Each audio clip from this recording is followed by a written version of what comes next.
আমি প্রত্যেক মাস ওয়েট করে থাকি এই গাছে কখন ফুল আসবে। আর গাছে প্রত্যেক মাসে এত যত্ন করি, কিন্তু যখন আমি থাকি না ঠিক তখনই গাছ ভরে ভরে ফুল আসে। আমি গিয়েছিলাম লম্বা একটা ছুটিতে, আর যাবার সময় রেখে গিয়েছিলাম আমার এই গাছগুলোকে। মনে তো ভয় লাগছিল যে গাছগুলো হয়তো সব মরে যাবে, কিন্তু সব মরেনি। কিছু গাছ মরে গেছে আর কিছু বেঁচে আছে। আর এই লম্বা ছুটির পর বাড়ি এসে এখন আমি বসেছি এই গাছগুলো নিয়ে। গাছগুলোর একটু পরিচর্যা দরকার, তাই এখন বসেছি গাছগুলোকে নিয়ে। এই যে ফুলগুলো ফুটে গেছে, তারপর ডালগুলো আছে সেগুলো কেটে ফেলতে হবে, নাহলে আবার নতুন ফুল আসতে কষ্ট হবে। আমার এই বোগেনভেলিয়াগুলোতে আমি সারা মাস প্রচুর যত্ন করি আর আশা করে থাকি কবে ফুল আসবে। কিন্তু ঠিক যখনই আমি বেড়াতে চলে যাই তখনই গাছ ভরে প্রচুর ফুল আসে।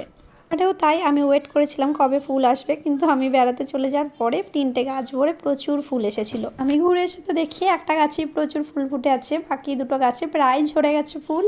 আর জানো তো, আমার হাজব্যান্ড যখন সাদা বোগেনভেলিয়াটা কিনে আনে তখন ও কালার দেখে এনেছিল হোয়াইট আর পিঙ্কের মধ্যে। তো বাড়ি এসে আর হোয়াইট পিঙ্ক হতো না, শুধু হোয়াইট কালারেরই ফুল হতো। আমি ভেবে ভেবে পাচ্ছিলাম না কি করলে হোয়াইট পিঙ্ক কালারটা ঘুরে আসবে, কিন্তু এইবার ঘুরে এসে দেখি না, কালারটা ঠিক চলে এসছে, হোয়াইট আর পিঙ্ক কালারের ফুল হচ্ছে আবার। এতদিন পরে বাড়ি এসে দেখি কিছু গাছে প্রচুর ফুল এসেছে, আবার কিছু গাছ বড় হয়েছে, আবার কিছু গাছ মরেও গেছে। আমাদের এদিকে এখন প্রায় শীত পড়ে গেছে, তাই নতুন করে আবার শীতের চারা বসাতে হবে।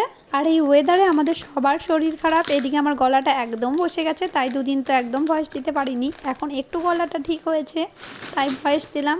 তো চলো আজকের ব্লগটা এখানে শেষ করলাম, টাটা।